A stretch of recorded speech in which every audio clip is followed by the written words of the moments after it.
មិនមែនតែម៉ូតូនឹងចាយលក់មែនអត់លក់ទេមកធ្វើប្រម៉ូសិនជូនអតិថិជនក្នុងមួយឆ្នាំ24គ្រឿងតែម្ដងក្នុងមួយខែចែកមួយដងមួយខែចែកម្ដង2គ្រឿងចាបញ្ជាក់ឲ្យបញ្ជាក់ទៀតចាសម្រាប់បងប្អូនដែលគាត់ត្រូវការជាមួយនឹងម៉ូតូហេចូលឆ្នាំហើយជិះតលេងស្រុកចាកុំភ្លេចទិញជាមួយនឹងផលិតផលរបស់ចាយសុហេងចាតោះមកប្រម៉ូសិនជាមួយនឹងប្រភេទពុកក្រាស់មែនតែនហើយចាយលុយធូរថ្លៃមែនតើបងប្អូនណាចាយលុយត្រឹមតែ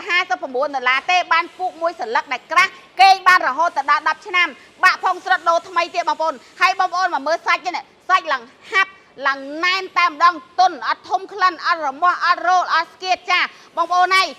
$59គេបាន10ឆ្នាំចាទៅជាមួយនឹងផលិតផលរបស់ចែសុកហេងតែម្ដងចាហើយអ្វីដែលកាន់តែពិសេសបងប្អូនណាមកហ្វ្រីសេវាកម្មដឹកជញ្ជូន25ខេត្តក្រុង